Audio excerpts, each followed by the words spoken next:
2016 সালে বাম কংগ্রেসের জোট যে ফর্মে ছিল এখনো কি সেই ফর্মে আছে? কেননা আমরা দেখেছি মুর্শিদাবাদ ছাড়া অন্য কোথাও যৌথ আন্দোলন হচ্ছে না।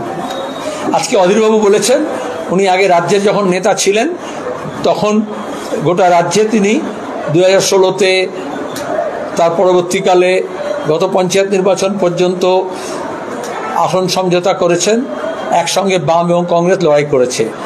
এখন তিনি রাজ্যের নেতা নন, তিনি এখন মুর্শিদাবাদের ব্যাপারে বলতে পারেন। মুর্শিদাবাদে অন্তত বাম এবং কংগ্রেস কর্মীরা তারা সহমত এবং তারা এটা অভিজ্ঞতা দিয়ে বুঝেছে একসঙ্গে লড়াই করতে হয়।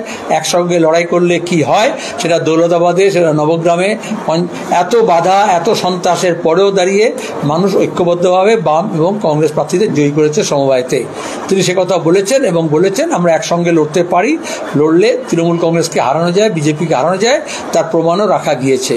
আর এই জন্যই মোহাম্মদ সেলিম এবং অধীর চৌধুরীকে বিজেপি আর তৃণমূল মিলে হারানোর চেষ্টা করেছিল। সব রকমের টাকা পয়সা, মস্তানি, গুন্ডামি, পুলিশকে ব্যবহার করা, নির্বাচন কমিশনকে ব্যবহার করা, গণনায় কারচুপি করা, দাঙ্গা হাঙ্গামা করানো, সাম্প্রদায়িক শক্তিকে ব্যবহার করা, যে যাতে এইভাবে বিজেপি তৃণমূলকে হারানোর শক্তি এবং বিভাজনকে নাস্তানাবুদ করার মতো শক্তি যাতে না গড়ে ওঠে।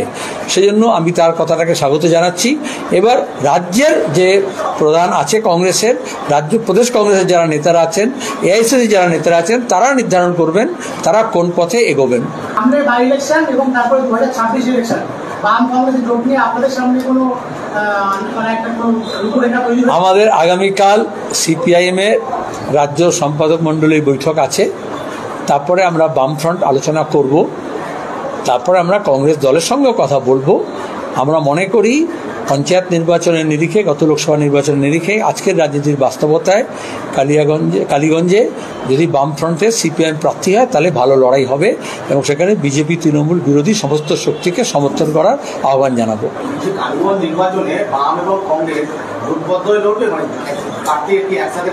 আমরা আগামীকাল সিপিএমের রাজ্য সম্পাদক মণ্ডলী বৈঠক করব, তারপরে বামফ্রন্টের মধ্যে আলোচনা করব, তারপরে কংগ্রেসের সঙ্গেও কংগ্রেসকে আহ্বান জানাবো।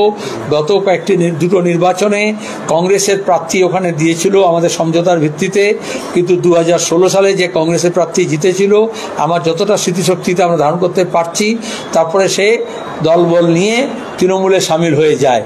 এখন দাঁড়িয়ে গত পঞ্চায়েত নির্বাচনের নিরিখে এবং লোকসভা নির্বাচনের নিরিখে সিপিআইএম বামফ্রন্টের তরফ থেকে কংগ্রেসের সমর্থন নিয়ে কাস্তে হাতুড়ি তারা চিহ্ন দিয়ে যদি প্রার্থী দেয় তাহলে বিজেপি তৃণমূলের বিরুদ্ধে মানানসই জুৎসই লড়াই হবে, এরকম আশা রাখি। সেজন্য আমরা কালকে আলোচনা করে সিদ্ধান্ত করব, তারপর আপনারা জানতে পারবেন। আমরা কংগ্রেসকে জানিয়েই সিপিআইএম এর প্রার্থী দেব বামফ্রন্টের তরফ থেকে।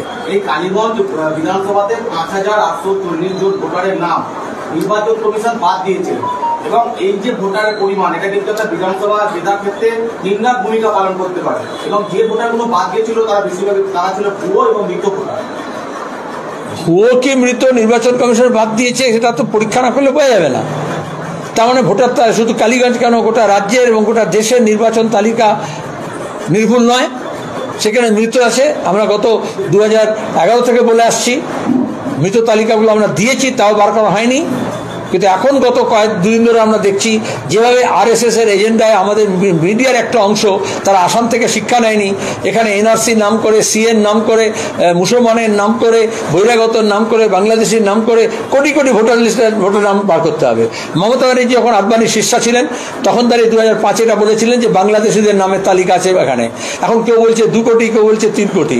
নির্বাচন কমিশনের দায়িত্ব হচ্ছে নির্ভুল ভোটার তালিকা প্রকাশ করা, সেখানে মৃত, ভুয়ো, ডাবল এন্ট্রি যদি থাকে সেগুলো বাদ দেওয়া। কিন্তু এই রাজ্যের বাসিন্দা আছে, এখানকার নাগরিক আছে ভারতের, তার নাম নেই এমন লোকের নাম তুলতে হবে এবং এরকম কারোর নাম বাদ দেওয়া যাবে না। তাহলে ভুল নির্বাচন যে তালিকা আছে, ভোটার তালিকা, তার দায় কে নেবে? রাজ্য সরকারের দপ্তরগুলোর কর্মীদের দিয়ে নির্বাচন কমিশন এই তালিকা তৈরি করেছে, সেটা নির্ভুল করতে হবে, এই দাবি আমরা জানাচ্ছি।